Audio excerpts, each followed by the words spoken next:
Jefferson County 911. Yes, I am a teacher at Columbine High School. There is a student here with a gun. He has shot out a window. I believe one I've been Columbine High School. I don't know what's in my shoulder. If it was just the last being through it. Okay, has anybody been injured, ma'am? Yes. Okay. Yes. And the school is in a panic. And I'm in the library. I've got students down under the table, kids. Heads under the table. Kids are screaming. Some of the teachers are, trying to take control. We need police here. Okay, we're getting them there. Police here. Who is the student, ma'am? I do not know who the student is. Okay. I saw a student outside. I was in hall duty. Oh, God. Okay. I was on hall duty. I saw a gun.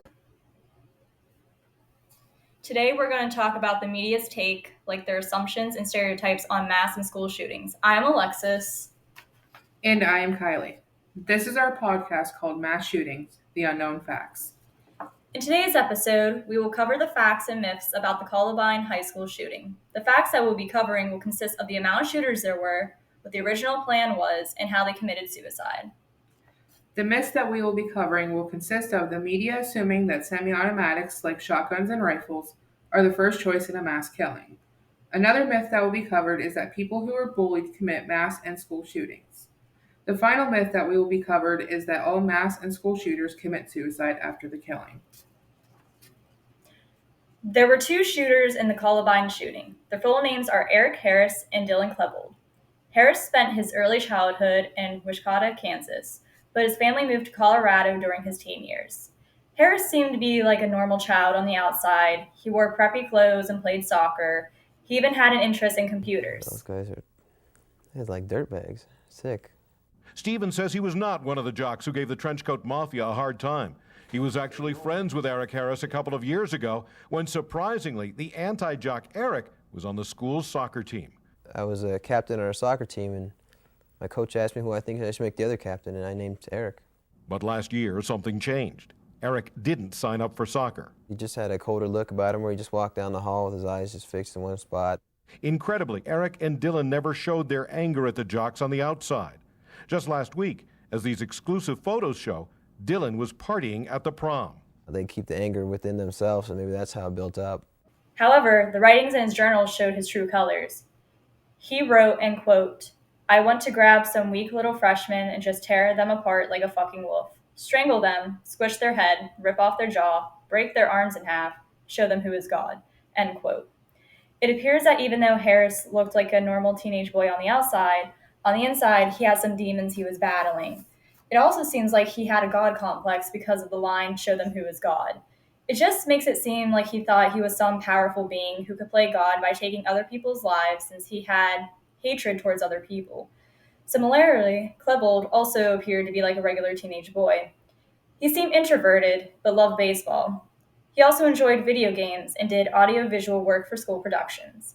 He had very good grades and was considered gifted in grammar school. He grew up in a middle-class family in Lakewood, Colorado. His father was a geophysicist and his mother worked with the disabled.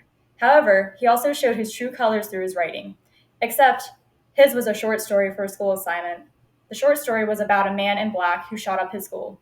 One quote from the story is, "The guns slung on his belt and belly appeared to be automatic handguns, which were draped around rows of magazines and clips. I could feel his anger cutting through air like a razor." In her book, his mother writes, he wasn't the pinwheel-eyed portrait of evil we know from cartoons. He was shy, likable, with hands-on parents who put them to bed with stories and prayers and hugs. The Klebolds, the family who lived in this house in the foothills of the Rockies. Their two sons named after famous poets. Sue Klebold calls Dylan her shiny penny.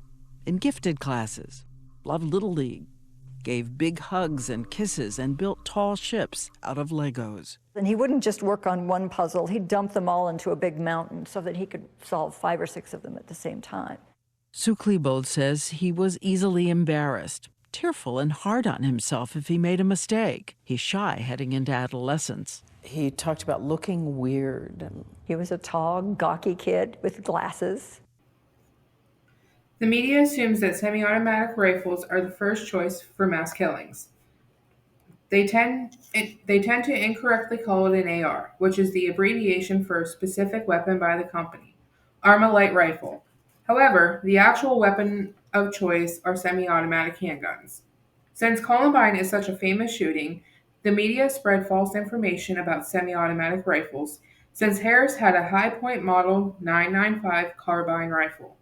However, the media did not have the same focus on the TEC DC 9mm semi-automatic handgun. In 2022, mass shootings had accounted for less than 2% of gun deaths. Leading into this, the media has assumed over the last several years that the weapons mass shooters use are automatic weapons like the ARs. The reason believed that these are the choice of weapons is because of the high-capacity magazines. This, in fact, is not true. According to the Gun Violence Archive, the majority of mass shootings were committed with handguns. The reason behind mass shooters using a handgun instead is because they are easier to conceal. The perpetrator of a May 2022 mass shooting at a Buffalo, New York supermarket who killed 10 black people wrote in an online journal before the attack that he chose a semi-automatic rifle because it's very deadly. According to the Gun Violence Archive, over the last decade, 217 mass gun murders had been perpetrated with a handgun, and only 38 mass gun murders were perpetrated using a semi-automatic weapon. The media has tried to say that mass shootings only occur with a semi-automatic weapon because the wounds people receive from them, they will not survive. But according to the data presented by the archives, the media only portrays this because of the fight to get all semi-automatic weapons banned throughout the entire United States. The Columbine High School shooting was a failed bombing. Authorities, like Rick Young, will never reveal why the bombings failed, but they have said that it was due to very simple electronic failure. They had 95 explosive devices. They placed pipe bombs at Wadsworth and Elmhurst streets to try and divert the police so they could have more time with their rampage at the high school. They planted bombs in the school and outside of the school. They even had bombs in their parents' homes and in their cars. At 11 a.m., Harris and Klebold placed the bombs into the cafeteria. The propane bombs were set to go off at 11:17 a.m.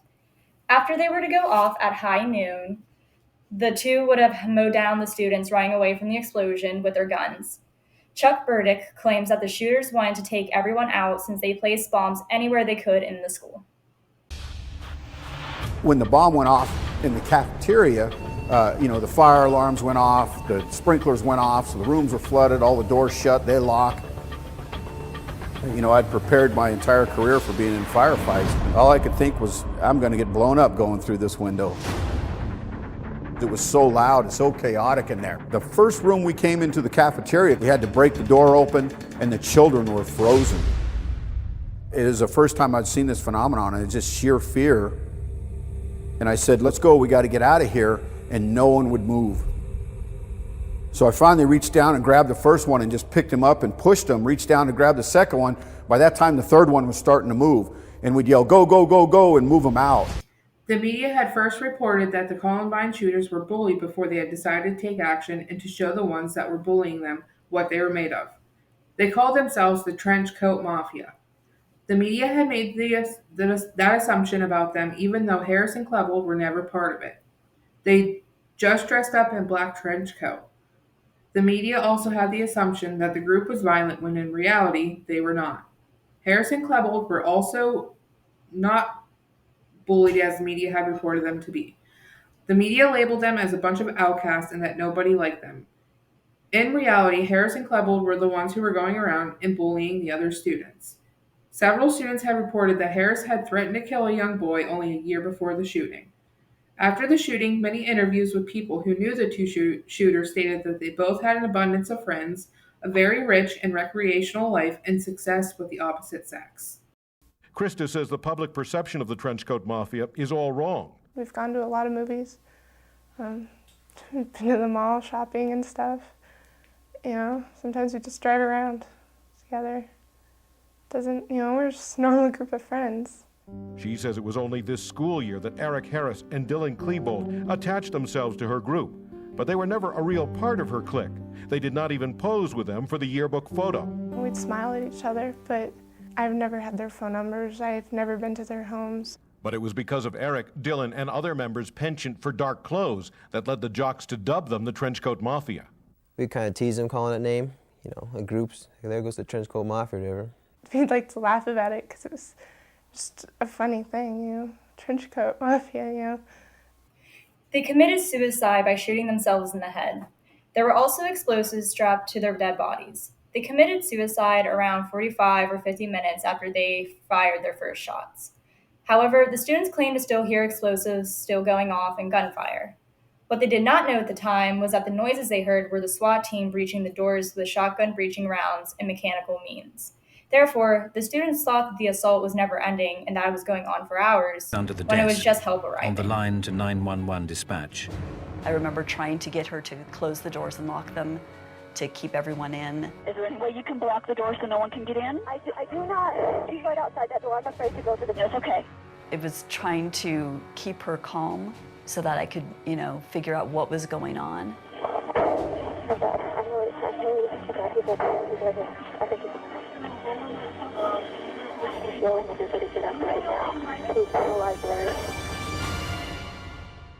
I'll rip off your goddamn head! Breakneck speeds, and I knew that the world had changed. As the clock ticked, That guy is in a black trench coat. the body count rose. They would pop underneath a table, they would say something like peekaboo, and they would shoot someone. And with it the question, why had these two young men waged war on their classmates and teachers? A bullet entered the side of my backpack, spun around, and actually shot me in the back. According to the media, all mass and school shooters commit suicide after they commit their crime. In reality, we have realized that this is not true in most cases. We saw that in the movie called We Need to Talk About Kevin. In the movie, Kevin was a fussy and demanding toddler, and his mom could not seem to bond with her son Kevin. Once Kevin grows up and is a teenager, he becomes a sociopath. Kevin's dad had bought him a bow for Christmas, and Kevin was beyond happy about it. In the movie, we saw Kevin practicing his shooting skills with it in his backyard with his dad. Kevin's mom would watch them from the kitchen window, and Kevin had seen her watching, and the looks he would give always would give his mom quite a creepy stare.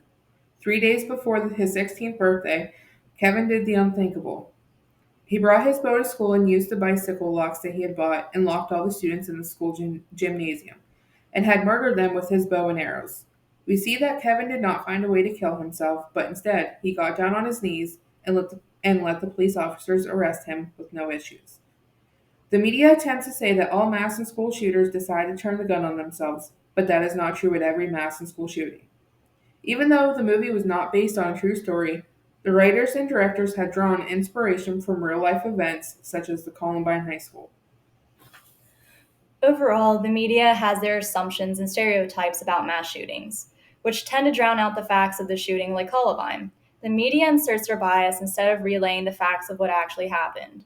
If the media focused on reporting the original plan for Columbine, how many shooters there were, and how they committed suicide, there would not be as many myths about school shootings. Since Columbine is the most famous school shooting, everyone takes the myths from this shooting as the full truth. They fail to realize that Columbine is not a simple school shooting since they planned to bomb the school and had bombs strapped to their body during their suicide. This shooting simply does not fit the stereotypes that the media likes to portray of school shooters since Klebold did use a semi-automatic handgun. Plus, both Harris and Klebold were not bullied. With these facts being drowned out, people even in the modern times do not fully understand what happened at Columbine, which makes it difficult for people to classify school shootings correctly. I know. Things are being shut off. I do not know who the student was. I don't even think I saw him. He was wearing black. He didn't look very large. Male student. He was out there shooting. It looked like he was climbing out and shooting. And somebody, I said, what is that? I said, what's going on out there? This is a cap gun. It's probably for video production. You know, they do these videos. Right. And the kids, I said, well, that's not, a play gun, a real gun. I was going out there to say no. And I went, oh my God, that was really close. That was okay.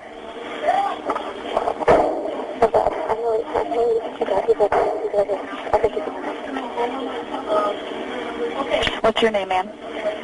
My name is Patty. Patty? Yelling everybody get up right now. Please go to the library. Keep hearing everybody get up right now. Okay. Please, library shooting at students to the lady that I have in the library on the phone. Okay, try and keep as many people down as we can. Okay. Do you know who he is? Okay. Get under the desk, okay?